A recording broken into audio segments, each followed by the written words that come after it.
Vamos a tratar ahora un tema más práctico y más de actualidad, en el sentido inmediato del término.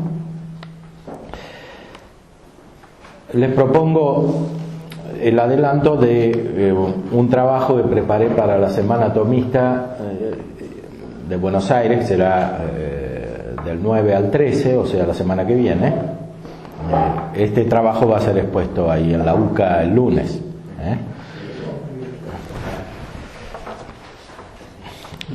El título es Raíces gnóstico-idealistas del relativismo contemporáneo.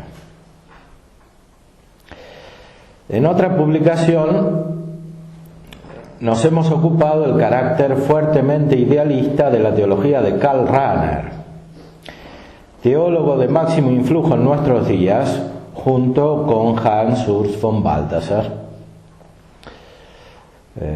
Lo de Rahner está publicado por los famosos franciscanos de la Inmaculada, que hicieron un convenio sobre un congreso sobre Rahner en Florencia, y me invitaron y yo expuse está en italiano. Además aquí una vez lo dije en castellano también. Lo mismo algo sobre Balthasar.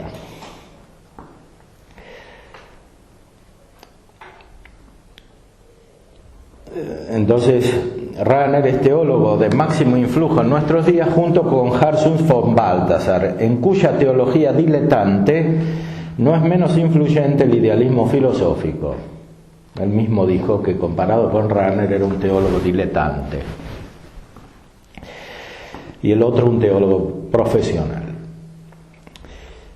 Un importante pensador argentino, el padre Julio Membiel, poco después del Concilio Vaticano II, había advertido acerca de las connotaciones gnosticizantes del pensamiento del jesuita Rahner.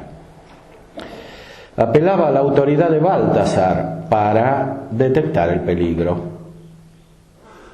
No conocía, naturalmente, los textos posteriores de este autor, cuyo carácter idealista y gnóstico es más acentuado que el de su antiguo compañero de orden, es decir, que el de Rahner, a pesar de las protestas en sentido contrario. El artículo de Membiel está en el sitio de internet juliomembiel.org y el título es Rahner, teólogo católico o gnóstico.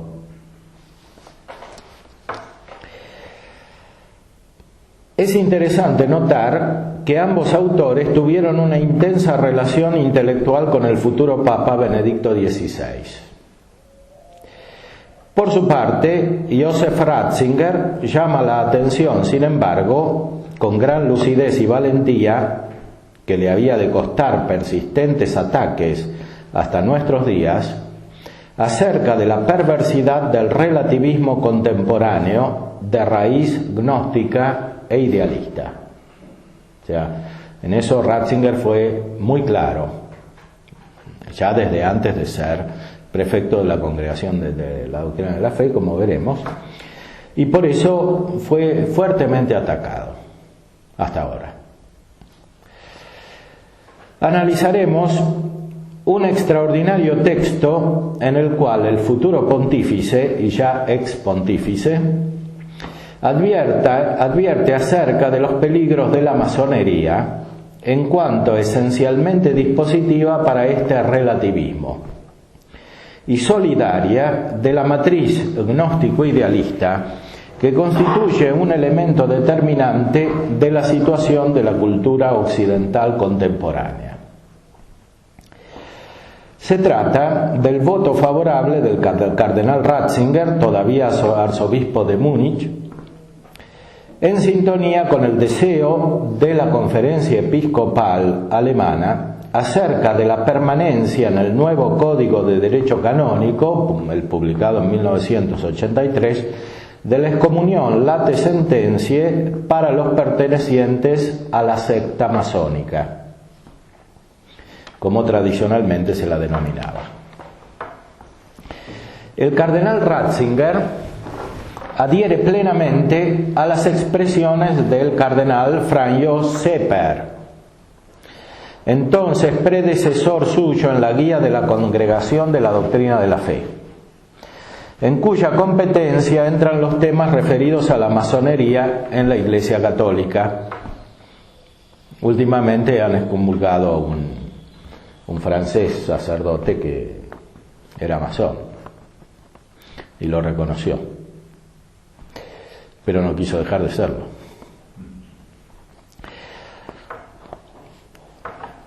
Este prelado, irónicamente, afirma que dado que estamos en una época de ecumenismo, algunos pensaron que deberíamos hacerlo también con los masones.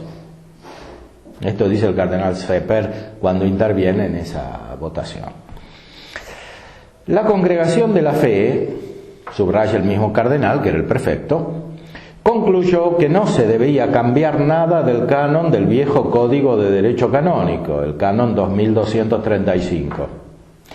Y continuó advirtiendo que aquí debemos prestar mucha atención, porque hoy los masones no se ejercitan tanto como antes en hacer daño, dado que ya lo hicieron bastante y no tienen más que hacer. El matrimonio civil, el divorcio, el aborto son frutos masónicos, no solamente en Italia, dice Sepper, sino también en otras naciones. Naturalmente, el cardenal croato Sepper no imaginaba todo lo que había suceder en la Iglesia y en la sociedad civil hasta nuestros días. Por eso dijo que no tenían más daño que hacer, porque él pensaba que ya habían hecho todo el daño. Pero en realidad la cosa siguió bastante. Asevera, es cosa de gran importancia, recordando que la Conferencia Episcopal Alemana llegó a la convicción de que el máximo peligro consiste en la alienación o alejamiento de la doctrina católica. Dice en latín, maximum periculum est in alienatione a doctrina católica. O sea, es un peligro para la fe, eso es lo principal en la secta masónica. Después está la parte operativa, todo lo que hacen políticamente, etc. Y de aquí proviene la famosa maquinación contra la Iglesia, machinatio contra ecclesiam, como se decía también en el código anterior, como algo derivado y secundario. O sea, la maquinación proviene de la deformación doctrinal, del ataque doctrinal. Ese alejamiento comporta relativismo absoluto, dice Sepper, relativismus absolutus. Aunque parezca una contradicción, y agregamos por nuestra cuenta, justamente porque lo es. O sea, es una contradicción el relativismo absoluto, pero justo porque es una contradicción está en la esencia del pensamiento masónico, que es fundamentalmente el pensamiento moderno dominante. Recordemos la filosofía dialéctica de Hegel, que por su parte tuvo contacto con los masones en su juventud. Antes se había acercado al catolicismo, probablemente se había convertido y después se desconvirtió cuando se fue a Frankfurt y tuvo contacto con los masones. Como decíamos, Ratzinger adhiere totalmente a las expresiones de Sepper cuando le toca votar a él, y agrega con profundidad profética, transcribo el texto integral del original en latín al pie de la página de este artículo que será publicado. Agrega con profundidad profética que el deseo de la conferencia alemana de conservar la excomunión late sententiae no se refiere simplemente a la situación de Alemania, porque dentro de la comisión hacían maniobras para eliminar la excomunión, como de hecho sucedió. Entonces, una de las maniobras era decir, bueno, el estudio sistemático y serio que hicieron los alemanes vale para Alemania, pero no vale para otros masones, para los de Francia o los de América Latina o los ingleses o los norteamericanos o los del norte de Europa que están en connivencia con los protestantes.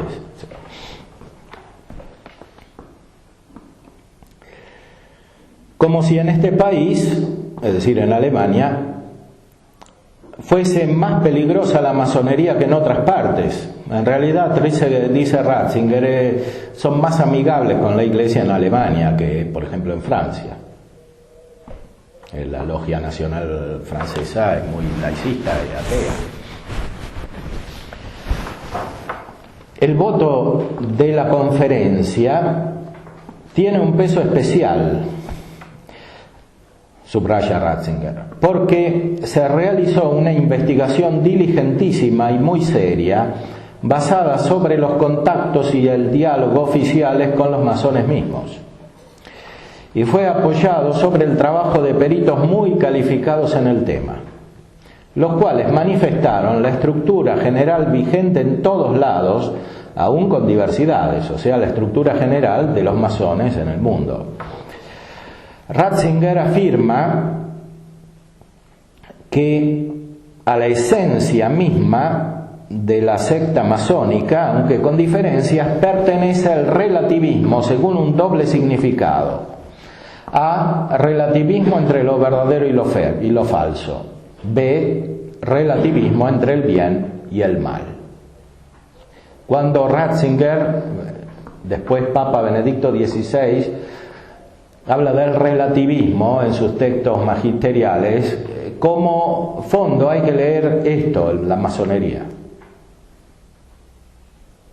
Como veremos después, por eso fue atacado duramente durante todo su pontificado, de muchas maneras. O sea, relativismo no es solamente la filosofía moderna, la concepción cultural moderna. En Ratzinger quiere decir masonería. El primer relativismo presenta una marcada conexión con las corrientes dominantes de la filosofía moderna. Aquí se trata del relativismo gnosiológico. De hecho, yo entiendo la cuestión porque tuve que luchar fortísimamente en la Universidad Católica Argentina por la cátedra de gnosiología, que es especialmente ambicionada, porque se trata ahí de la cuestión crucial de la modernidad, el conocimiento.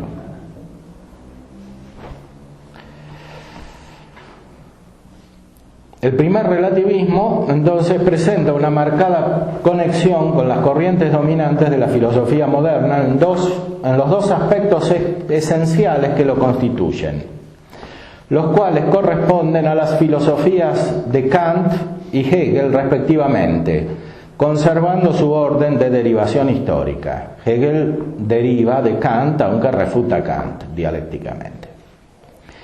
Estas dos corrientes principales continúan influyendo hasta nuestros días, fragmentándose y combinándose de diferentes maneras en todo tipo de filosofías y luego de teologías, especialmente las de matriz modernista y neomodernista.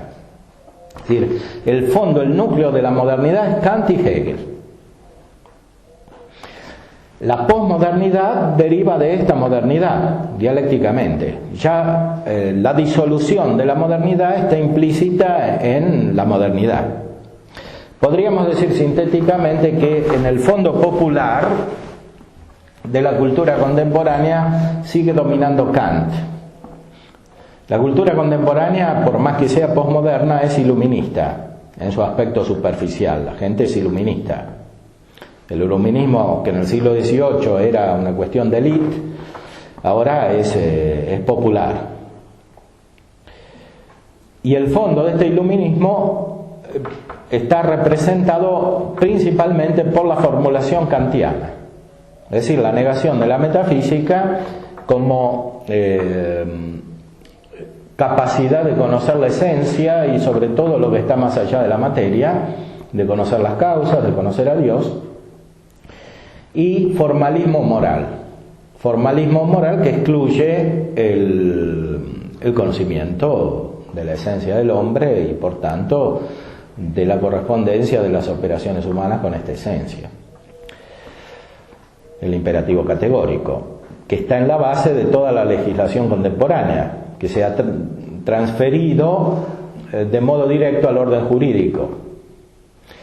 y que de esta manera constituye el núcleo de la política y de la acción cultural del Estado en la época contemporánea. La acción cultural del Estado hoy es fundamentalmente destructiva porque corresponde a una aplicación del imperativo categórico, que es formalista. O sea, elimina cualquier tipo de consideración metafísica y esencial, como el mal en sí. Para estos el mal absoluto es tener una doctrina cierta y obrar de acuerdo con esta doctrina.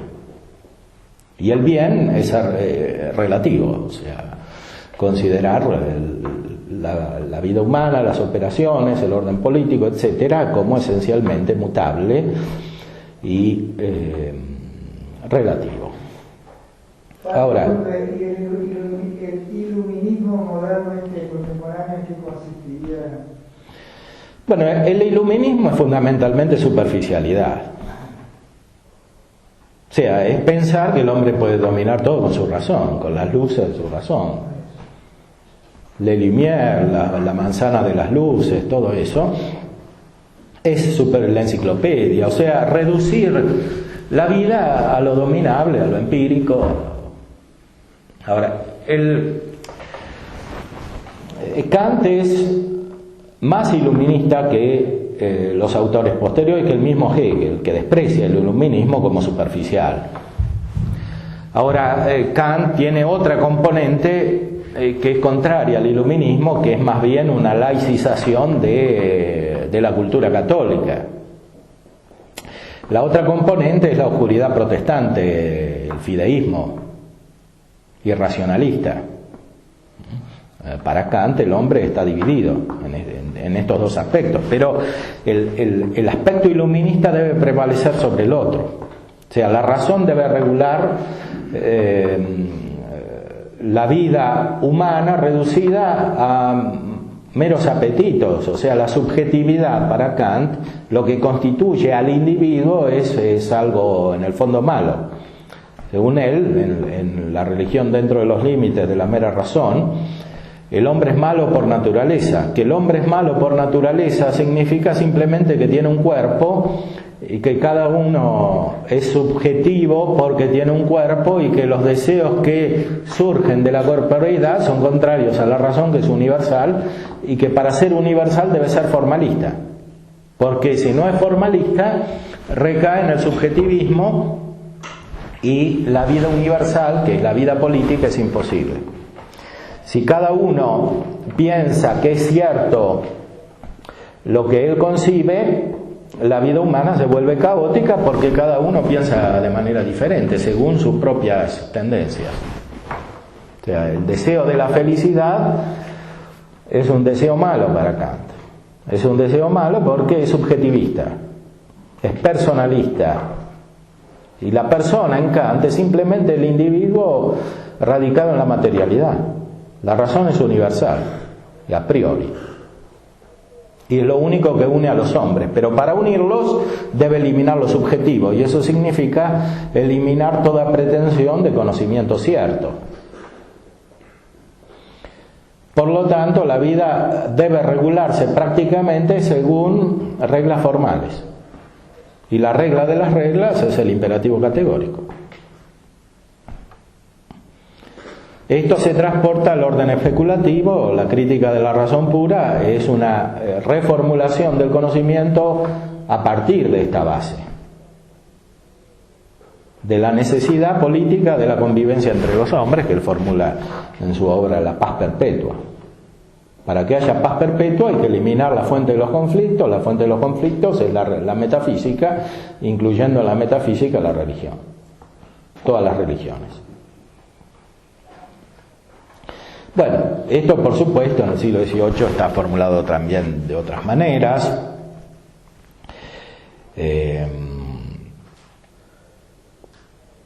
Por otros autores, también en el ámbito de la cultura alemana, etcétera. En Inglaterra, que es justamente cuando surgía la masonería. Y después esto se transfiere a su modo a Estados Unidos y y América Latina a través de España, porque la masonería entró en América hispánica a través de España directamente, no después, ya antes de la independencia.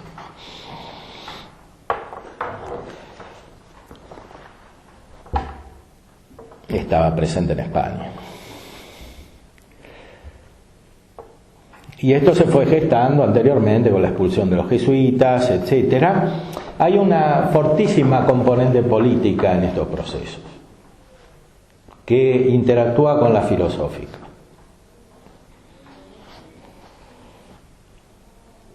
A su vez, la componente política tiene raíces teológicas.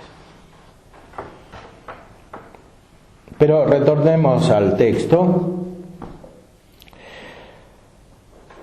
Ratzinger afirma que a la esencia misma de la secta masónica pertenece el relativismo, doble relativismo entre lo verdadero y lo falso, entre lo bueno y lo malo.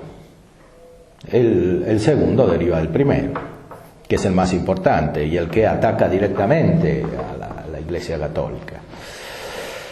El primer relativismo presenta una marcada conexión con las corrientes dominantes de la filosofía moderna, Kant, Hegel. Estas dos corrientes continúan influyendo hasta nuestros días, fragmentándose y combinándose en todo tipo de filosofías. Esa es la explosión filosófica y cultural de la posmodernidad. Como decía esta mañana, Monseñor no estaba, con la renuncia de Benedicto, y justamente por las razones que está indicando aquí el mismo Ratzinger, hemos entrado en cierta manera en la posmodernidad católica.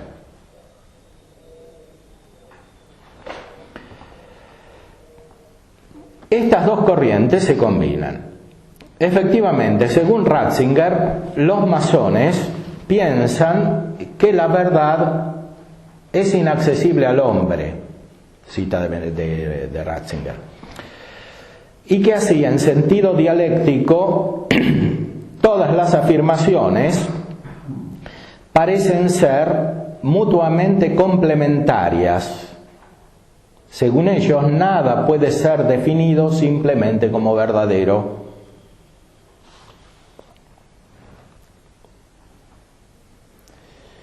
Nada puede ser definido simplemente como verdadero.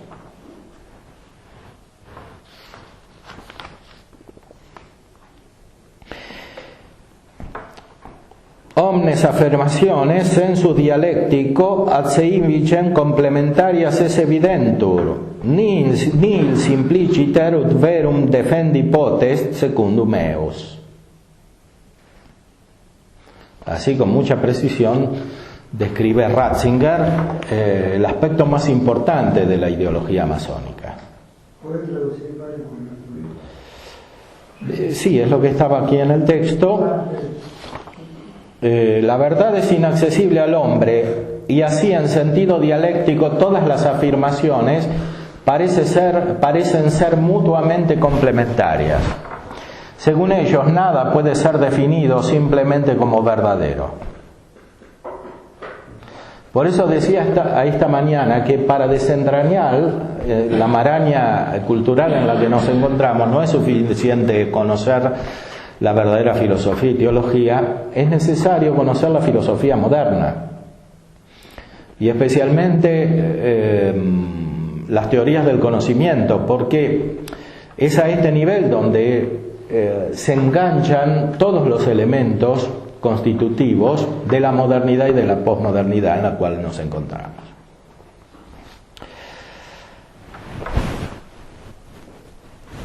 El segundo relativismo deriva del primero, más peligroso y radical. O sea, el relativismo gnosiológico es más peligroso y radical que el moral, que el relativismo moral. Por eso no es una buena estrategia centrar todas las preocupaciones y la defensa en el ámbito moral si no se va a la raíz, que es gnosiológica y metafísica.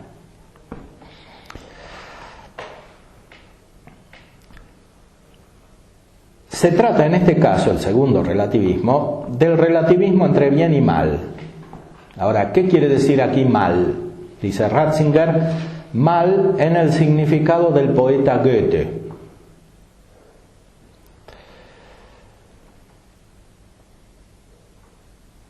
Cito al padre Paolo Ciano, franciscano de la Inmaculada, en un artículo titulado Massonerie, Massoni e cultura della morte en la revista Immaculata Mediatrix, rivista internazionale di teologia mariana del 2007.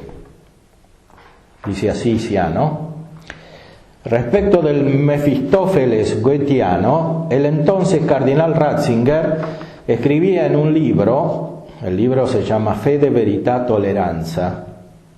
Tolerancia es una palabra típicamente masónica. Fede, Verità, Tolleranza, il cristianesimo e le religioni del mondo, edizioni Cantagalli, Siena 2005.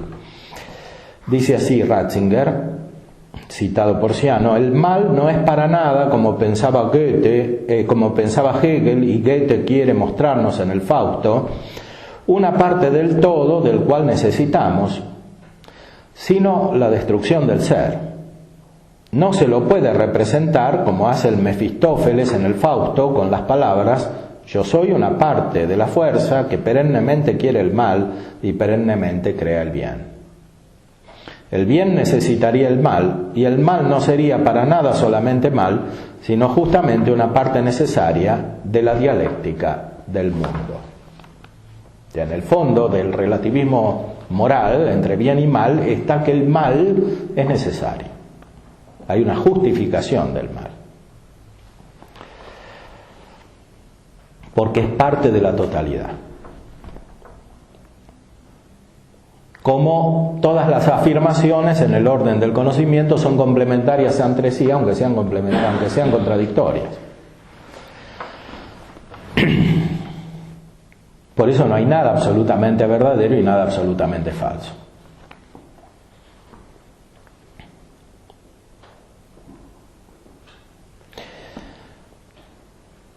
Según los masones, continúa Ratzinger, es parte de aquella virtud que tal vez quiere el mal, pero alcanza el bien de nuevo de modo complementario.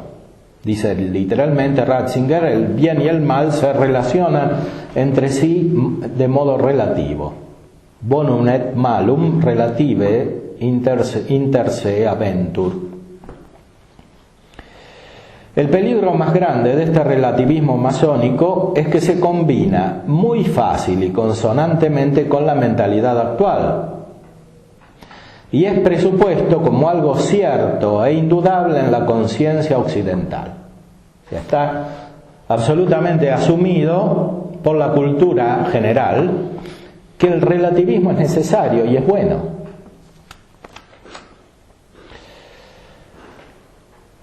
El relativismo masónico se combina perfectamente por dos motivos. Primero, porque la masonería influyó sobre la cultura occidental de muchas maneras. Y segundo, porque en aquellos aspectos en los que no influyó, la cultura occidental desciende de las mismas raíces que el relativismo masónico.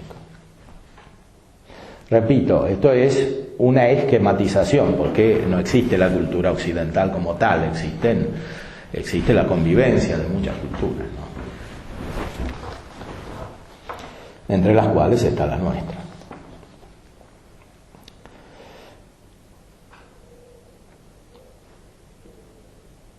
Si nuestra fe es vista bajo esta luz, en una primera apariencia parece que continúa sin cambios, dice Ratzinger, pero en realidad muere en su raíz, la cual es la fe en la verdad, fides veritatis, la raíz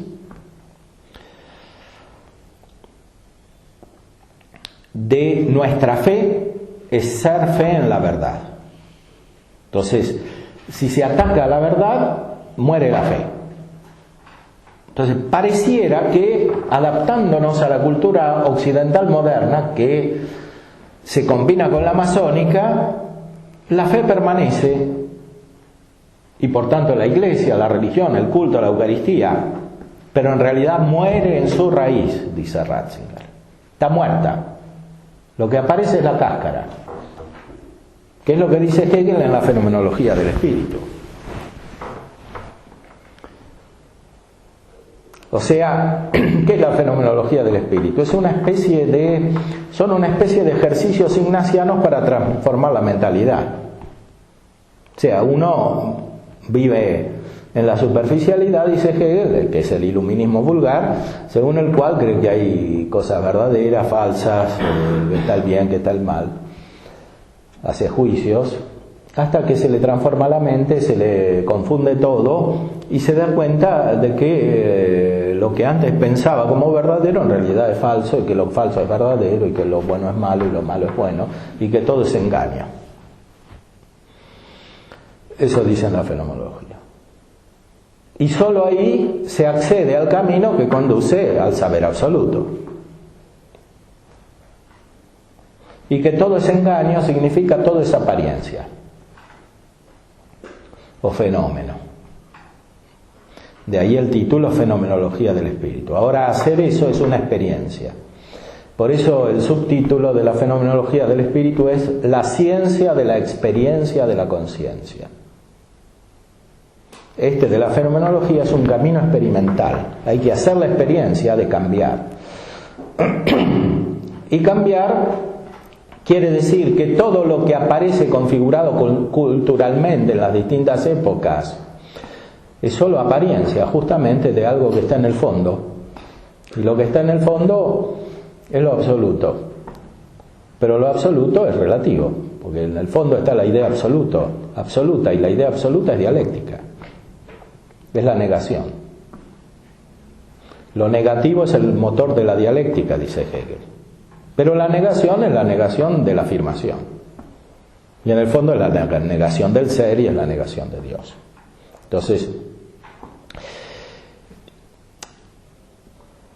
cuando se entra en este relativismo, todo se convierte en apariencia, y la misma religión es apariencia. La cultura es apariencia. Y como decía hace un momento, entramos ya en la posmodernidad en que incluso la religión es apariencia. La religión es lo que aparece, lo que está afuera. No solamente lo que aparece sensiblemente, sino lo que aparece subjetivamente.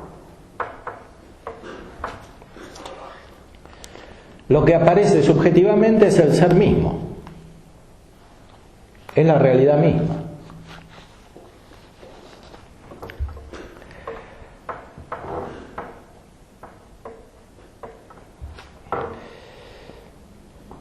El peligro más grande de este relativismo masónico es que se combina muy fácil y consonantemente con la mentalidad actual y es presupuesto como algo cierto e indudable en la conciencia occidental. Y dice Ratzinger literalmente, y serpentea sin duda también entre los católicos. Et sine dubio etiam apud católicos crassatur.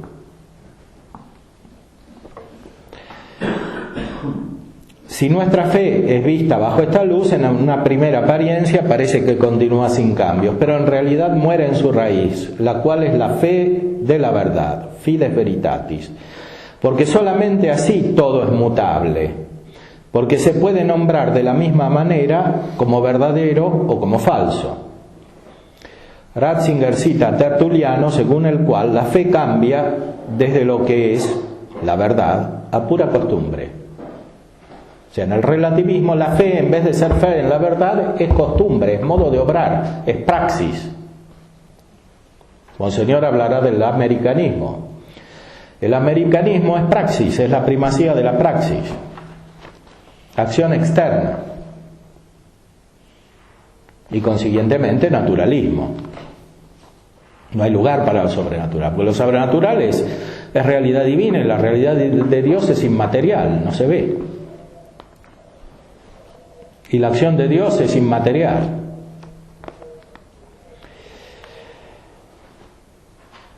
Para el futuro Benedicto XVI, el relativismo masónico alimenta desde sus fundamentos la crisis de nuestro tiempo, también en el aspecto moral. y concluye: según mi opinión, este relativismo pertenece al núcleo de toda nuestra crisis.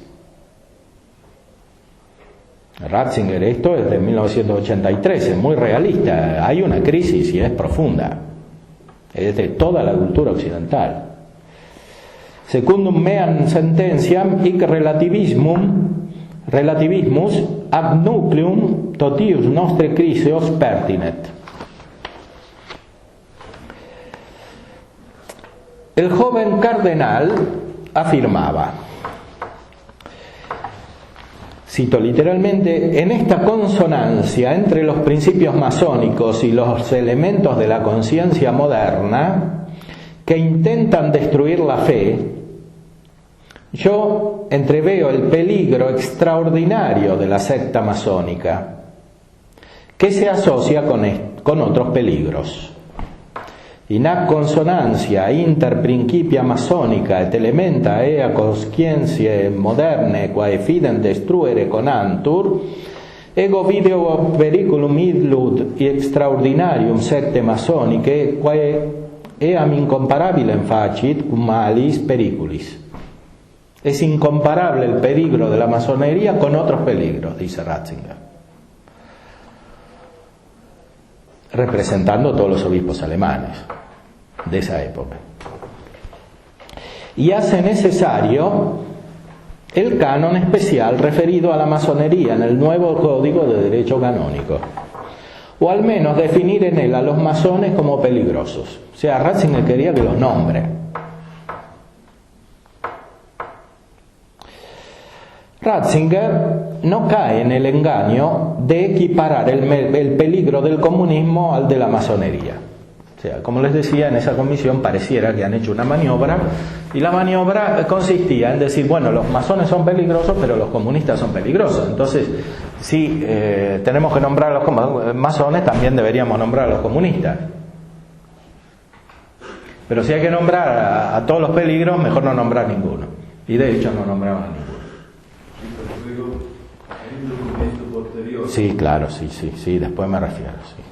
Pero en el código no está el nombre.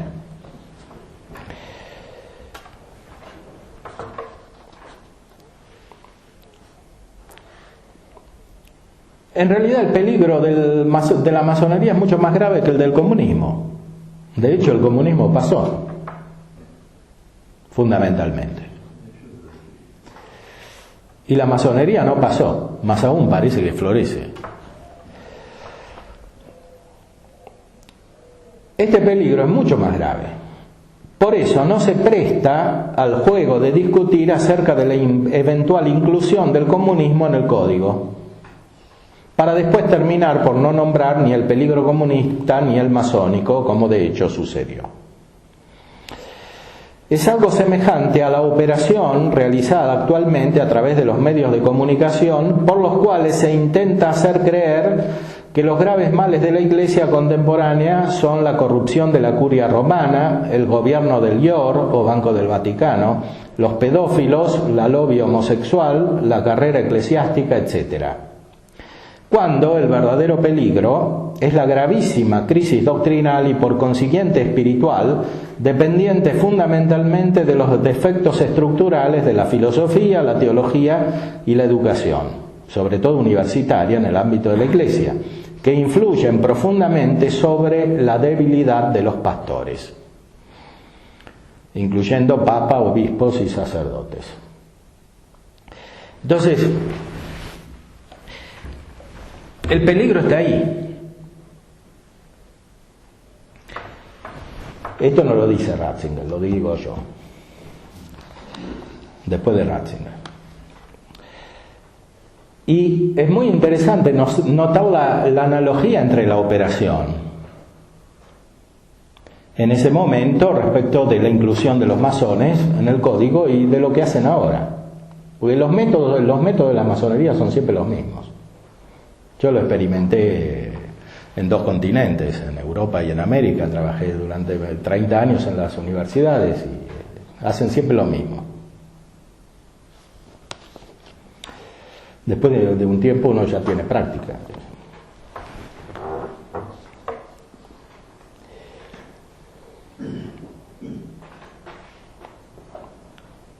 Es aquí donde es principalmente activa y peligrosa la masonería, tanto más cuanto más actúa con disimulo, es decir, en el ámbito doctrinal.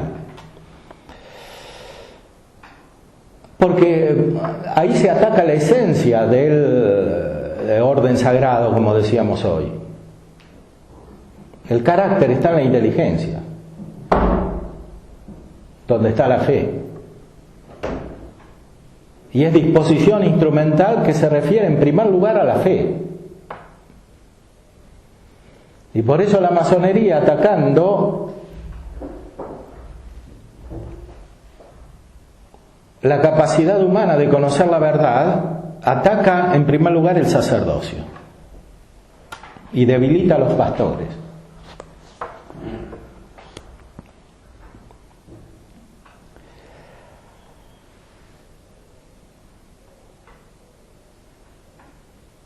Entiende la masonería que disgregar la unidad doctrinal católica significa hacer perder a la Iglesia, o más bien a sus miembros, comunidades e instituciones, la obra de la verdad, como lo describe el Nuevo Testamento. Tercera carta de Juan, el cristianismo, seguir a Cristo es la obra de la verdad.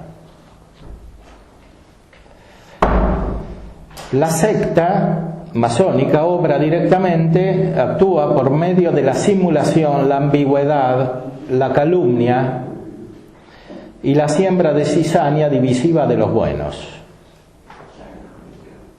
Basta observar el diario La Nación y otros diarios, el ataque sistemático que hicieron a Benedicto, hasta que renunció Benedicto. Y aún ahora lo siguen atacando. La BBC de Londres ordenó que no se nombrara como el Papa Benedicto, sino como el Papa Ratzinger. Y ningún programa podía nombrarlo en la BBC de Londres como el Papa Benedicto, sino el Papa Ratzinger. Ahora, en La Nación es muy claro eso. Ahora los artículos son de otro tenor, pero estaba todo sistemáticamente pergeniado. Y la esencia de los artículos es mostrar división en la Iglesia. División entre los obispos, división en doctrina, grave división en el Vaticano, grave división en la curia, en el episcopado, etcétera. Es la esencia de la línea. Bueno, siempre fue cercana al laicismo, digamos. Históricamente es un laicismo que ha tenido muchos contactos, ¿no? Bueno, ahora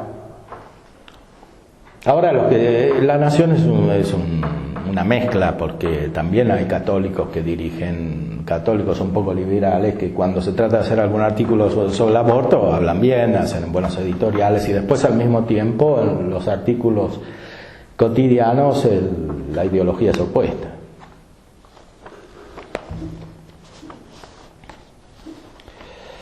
Lo cual termina siempre por favorecer la mala ideología, es decir, la ideología masónica, o relativista o modernista, porque no se puede ser católico liberal, o sea, en el fondo. Ser católico liberal es al menos ser ingenuo contra el precepto evangélico de detectar el mal, como decíamos antes, y esto simplemente es defeccionar de la fe implícitamente.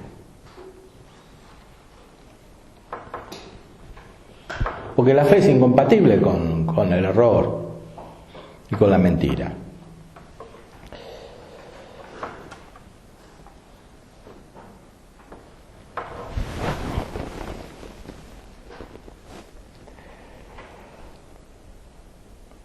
Pareciera que se le hicieron pagar a Ratzinger, de muchas maneras.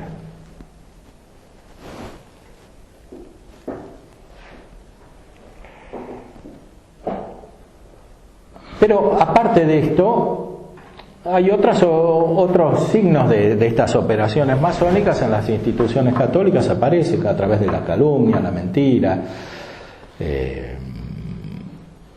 la ambigüedad, que tiene connotaciones prácticas también, ¿eh? Hay que aprender a detectar eso, porque es sistemático.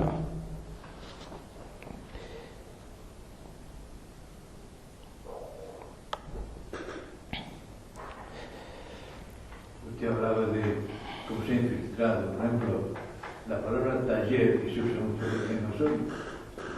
Sí, bueno, La tolerancia, sí, todo. por ejemplo, en la Universidad Católica Argentina reemplazaron las cátedras de filosofía por talleres de filosofía, en que los alumnos discuten, que no saben nada, por supuesto, pero de esa discusión debería salir quién sabe qué.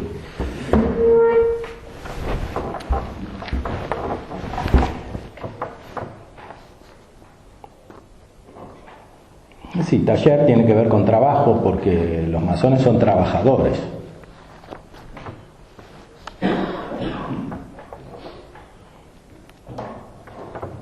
Supuestamente eran los constructores de catedrales, ¿no?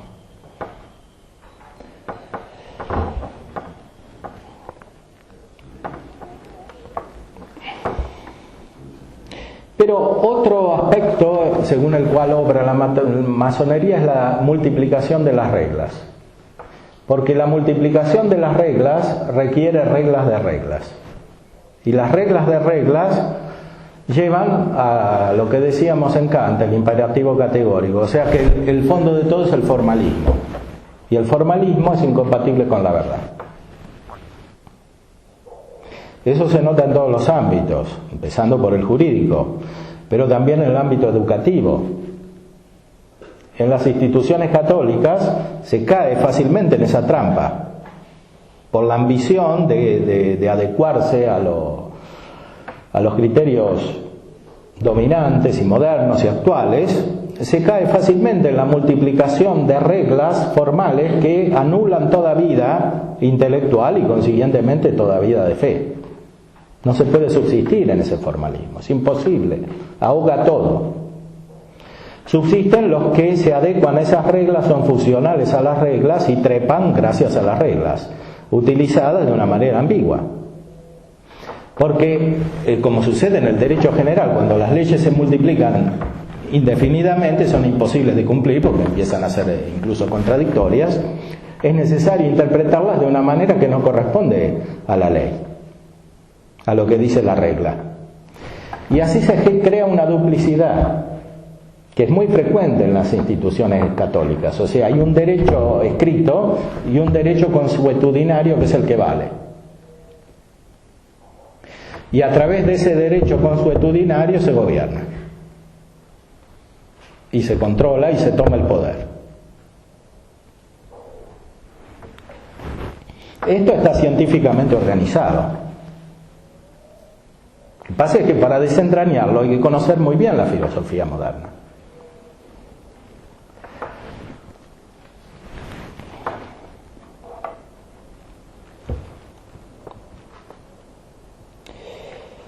Entonces obran dividiendo, calumniando, dividiendo los buenos entre sí, ponen unos contra otros, se ejercitan mucho en dividir a los sacerdotes, los masones. Lo hacen sistemáticamente.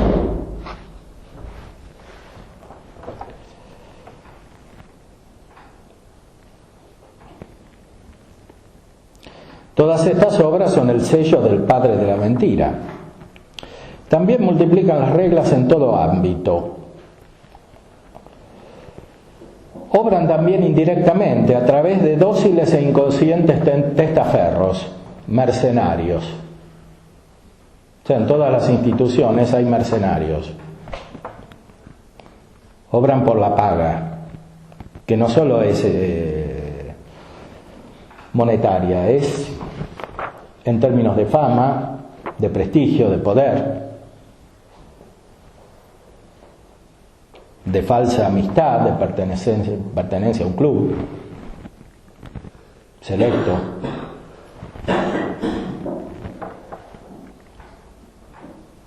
Y muchos van entrando en esta esclavitud por su ambición y no pueden salir después. Deben hacer lo que les dicen. Deben ser obedientes.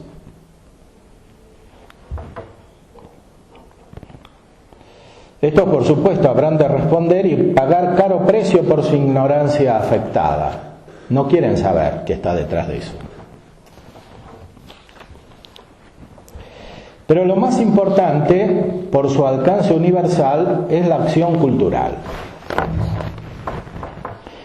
Por eso cobra singular relevancia lo que diremos en el segundo punto de este estudio acerca de la connivencia más o menos explícita entre cierto tipo de teología basada sobre los presupuestos gnóstico-idealistas de la filosofía moderna y la cultura masónica, lo cual es mucho más importante que la pertenencia o no de filósofos, teólogos, autoridades académicas o eclesiásticas a la masonería. O sea, influye mucho más la conexión entre los principios masónicos y la teología y la filosofía que el hecho de que algunos individuos, algún obispo, algún sacerdote, algún rector de universidad católica pertenezca a la masonería. Porque el otro influjo es mucho más amplio.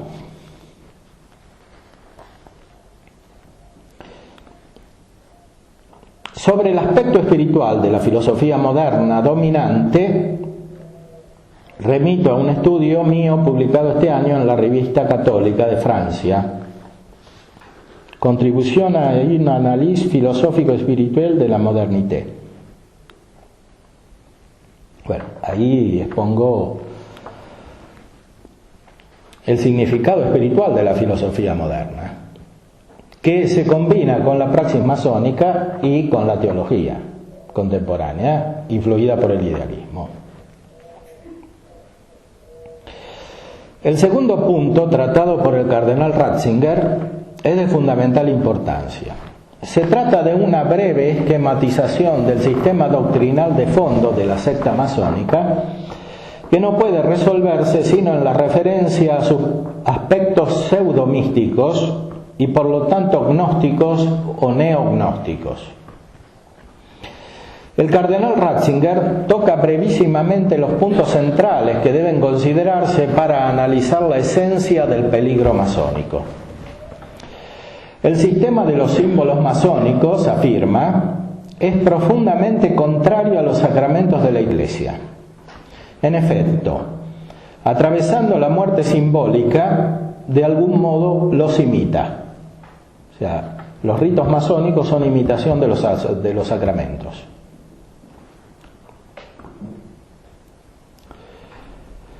Especialmente agregamos, se da esto respecto del bautismo, la Eucaristía y el sacerdocio.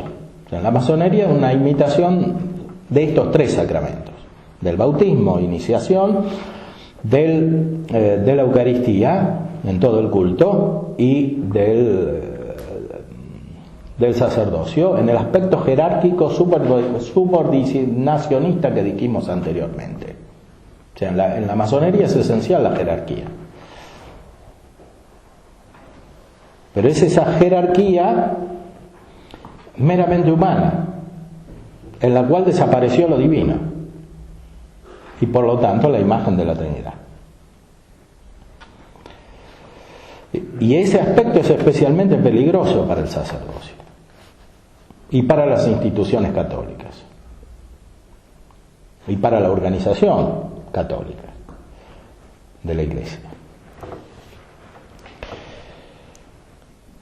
El remedo de estos sacramentos se alimenta de una especie de misterio pascual invertido. O sea, para nosotros pasar por la pasión de Cristo para llegar a la resurrección, y la resurrección para llegar a la vida eterna. Bueno, en la masonería todo se dirige a la muerte, es ser para la muerte, como dice también Heidegger. Y en esto se combina fácilmente con el protestantismo, que pone todo el centro del cristianismo en la muerte de Cristo, no en la pasión, como decimos los católicos.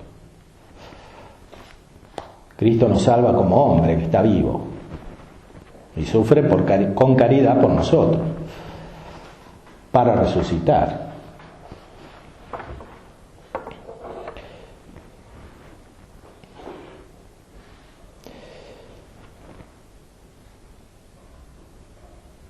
El futuro Benedicto XVI señala también que en la masonería hay 33 grados, de los cuales están abiertos a un cierto diálogo, como el que tuvo la Conferencia Episcopal Alemana, solamente los más bajos, y que solo de estos tenemos algún conocimiento, dado que los otros 30 grados están custodiados por un secreto severísimo.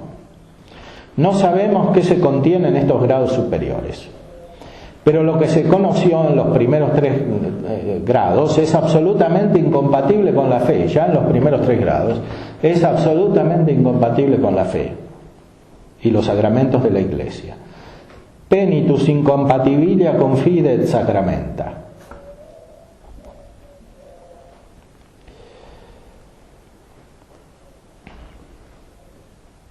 Por todos estos motivos, le parece al cardenal Ratzinger que el voto del dominico Gómez, miembro de la comisión, quien optaba por no continuar la excomunión late sentencia de los masones en el nuevo código, ha sido hecho superficialmente y sin atender a la gravedad de la cuestión en juego y a sus consecuencias. Vota Ratzinger, en cambio, por mantener explícitamente la excomunión. Después de la promulgación del Código de Derecho Canónico de 1983, en ese mismo año, el 26 de noviembre, la Congregación para la Doctrina de la Fe publicó una declaración con la firma del prefecto, cardenal Ratzinger, ahora prefecto, en la que se reafirma el juicio negativo de la Iglesia sobre la masonería y la prohibición de inscribirse, además de recordar que quienes lo hacen están en pecado grave y no pueden acceder a la Santa Comunión por orden del Papa Juan Pablo II.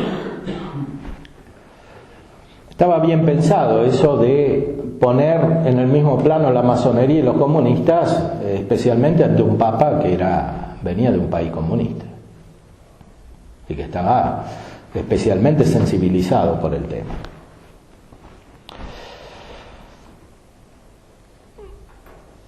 Retornemos ahora al texto del teólogo Julio Membiel, que se interroga acerca de la posible condición gnóstica de la teología del Karl Rahner. Así empezamos. Ratzinger advirtió que hay una connivencia entre la cultura moderna y la masonería. Bueno, aquí se ve un ejemplo claro. Ha sido subrayada la consonancia entre la ideología masónica y la de ciertos teólogos, como el jesuita Rahner.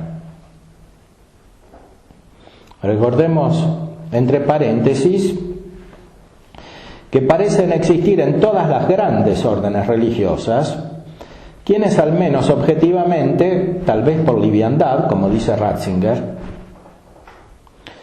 favorecen la difusión de la cultura agnóstico-iluminista de matriz masónica. El mismo tomismo es susceptible de influjo masónico, especialmente según ciertas versiones contemporáneas que lo deforman. Se puede consultar sobre esto el artículo de Luigi Troisi, Tomismo, en el diccionario titulado Masonería Universale, un diccionario italiano, hecho por un masón.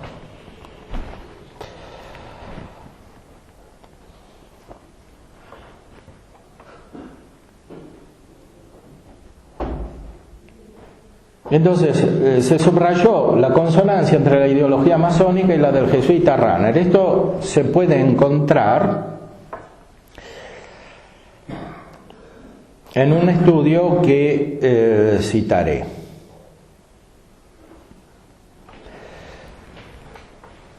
Aunque habría que agregar, y con mayor razón, otro teólogo tan influyente hoy en el pensamiento y la vida de los católicos como Hans Urs von Balthasar, ex jesuita, especialmente por cuanto concierne el último periodo de su producción intelectual. Antes no aparecía tan claro, incluso Membiel lo cita contra Rahner.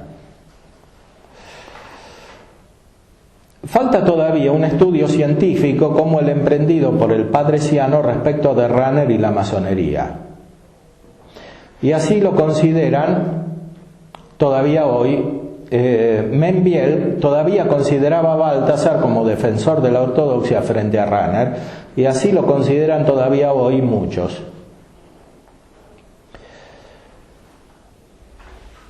Esa consonancia tiene su punto de apoyo principal en la fundamentación filosófica y cultural de tipo idealista, sea en Rahner como en Balthasar, como he demostrado en otros estudios referidos al teólogo alemán y al teólogo suizo.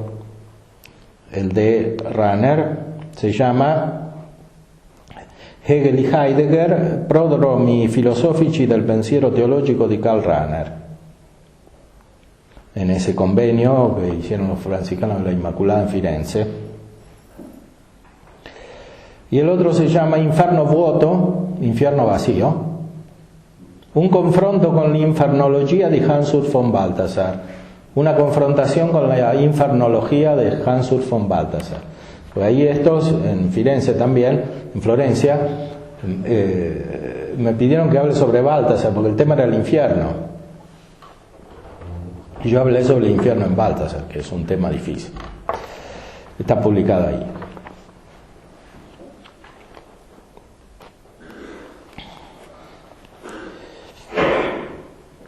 En su artículo que lleva por título Teólogo católico gnóstico, Rahner, el padre Julio Membiel reporta la conclusión del dominico Michel Gerard de Lorient, quien afirma que la inspiración de la teología de Rahner es, cito, la antigua y siempre renovada inspiración de la gnosis. El hombre que se va convirtiendo evolutivamente hacia la fuerza divina que lo habita. Es la medida de todas las cosas, incluso la medida del misterio de Dios.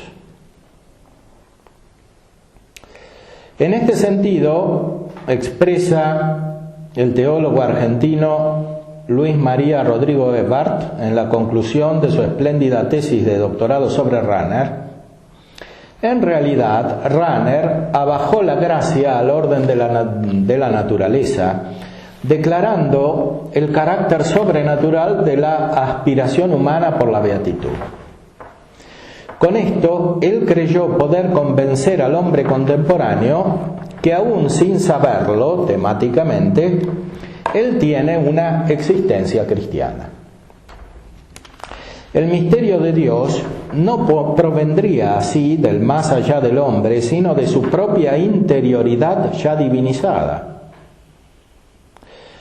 Afirmando que la gracia es siempre y solamente la substancia increada de Dios, Rahner llegó a reducir toda comunicación de la vida trinitaria al tipo de la unión hipostática, ya reinterpretada por él.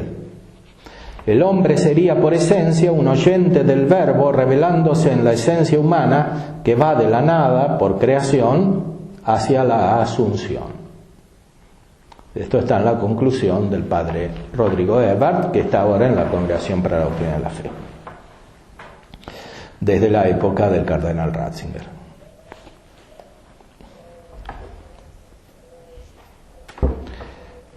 Es curioso que el cardenal Ratzinger advirtió el peligro de Rahner, pero el de Balthasar no. El eminente masonólogo italiano, padre Paolo Ciano, por su lado, publicó un estudio muy detallado acerca de los aspectos afines en Rahner a la concepción finalmente gnóstica de la secta masónica y de su cultura circundante. Esto se encuentra en el siguiente artículo: un nuovo approccio storico ermeneutico, il pensiero di Karl Rahner e la cultura masónica a confronto. Un nuevo acercamiento histórico hermenéutico, el pensamiento de Karl Rahner y la cultura masónica en confrontación o en comparación.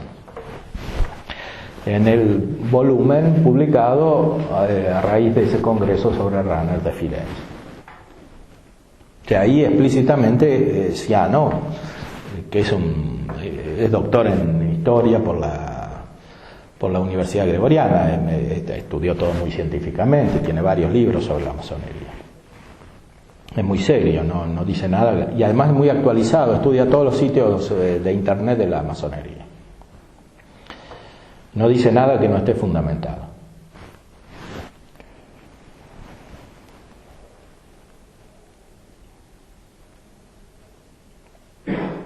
En su artículo, que está en este volumen, encontramos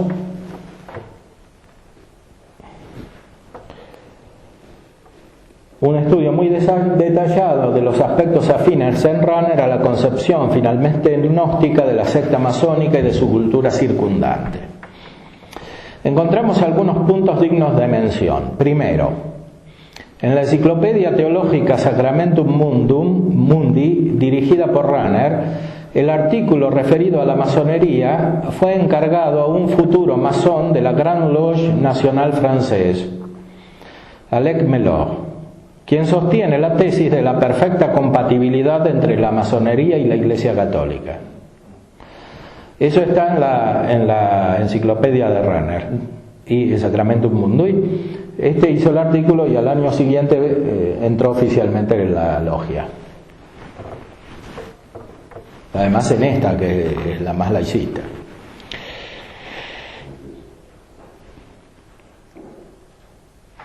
Segundo punto. Afinidad entre el subjetivismo filosófico-teológico en Rahner y la masonería. Tercero, así como Rahner da prioridad a lo preconceptual atemático, a priori, los masones prefieren la transmisión de su tradición mediante la experiencia conceptual del ritual y del simbolismo. A esto hay que prestar mucha atención, porque cuando los masones copan, las universidades, incluso católicas, hacen lo mismo. Producen una multiplicación de normas y un derecho que no sigue las normas. Un derecho iniciático que corresponde a una jerarquía paralela, que gobierna de otro modo y tiene el gobierno real, que es una reproducción de lo que hacen en la logia y de la proyección de la logia hacia afuera.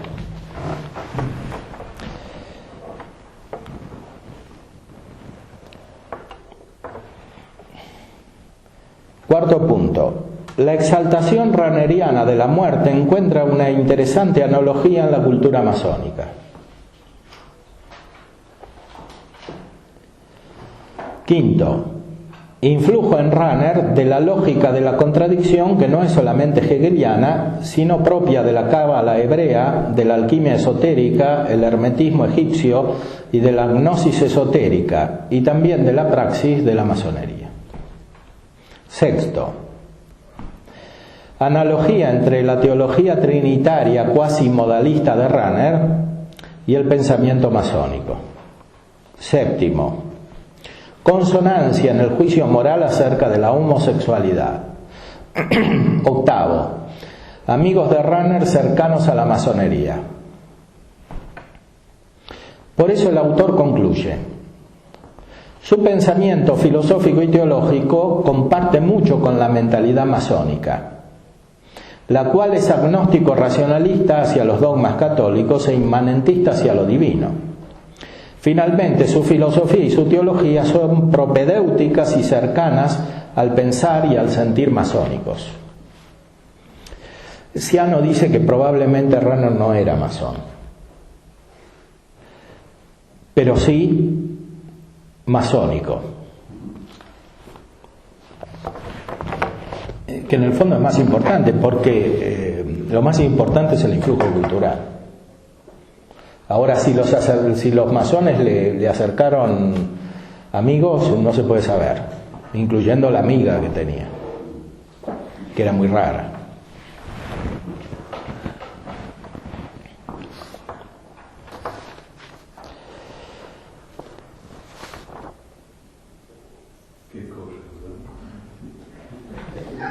En la conclusión de su estudio sobre la naturaleza y la finalidad de la masonería, en los documentos de la Iglesia desde 1738 hasta 1917, Moses Hardy señala que la masonería es vehículo de naturalismo, de racionalismo y escepticismo.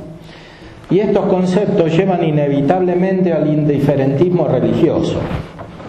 Niega la gracia y la revelación, la verdad absoluta y los dogmas de fe, proponiendo el relativismo organizado y un camino de perfección del hombre que no solo es independiente de Dios, sino que incluso lo supera a Dios.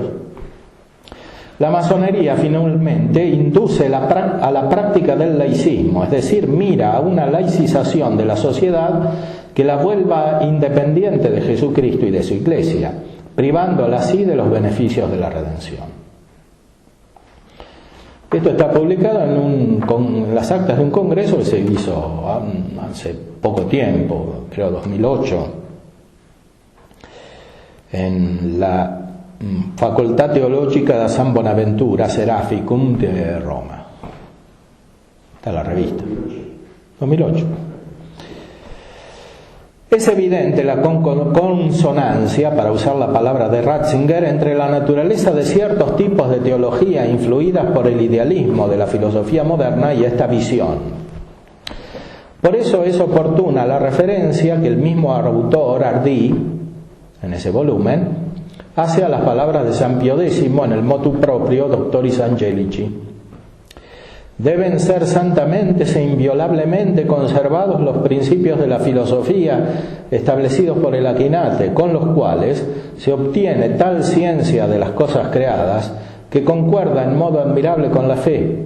En efecto, una vez privada la verdad católica de esta potente protección, se pedirá en vano ayuda a la filosofía cuyos principios son comunes con los errores del materialismo, del monismo, del panteísmo, del socialismo y de los varios modernismos. Recordemos que San Pío X, proféticamente en el motu proprio Doctoris Angelici, el mismo donde está este texto, había dicho que cuando los estudiantes de teología no sigan más a Santo Tomás, ni siquiera van a entender lo que leen. Incluso cuando lean el magisterio de la Iglesia. Y eso ya se cumplió a nivel universal, con gloriosas excepciones. Podemos concluir diciendo con el Padre Ciano: la cultura esotérico-masónica, a través de su modo de operar, a través de su simbolismo y su ritualidad, a través de sus exponentes, manifiesta exactamente la actitud condenada por el Papa Ratzinger: considerar como necesario para el bien y para el todo lo que nosotros católicos llamamos mal.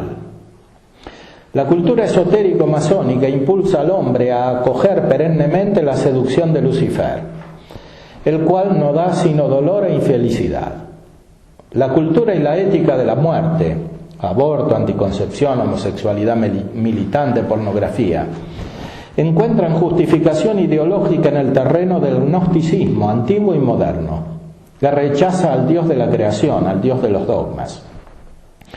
Frente a los escenarios de la cultura de la muerte, alcemos los ojos a la verdadera esplendente estrella de la mañana, que es la Inmaculada Concepción, María Santísima, que el Papa Ratzinger, en la homilía citada, define como la viviente casa de Dios, el Israel Santo.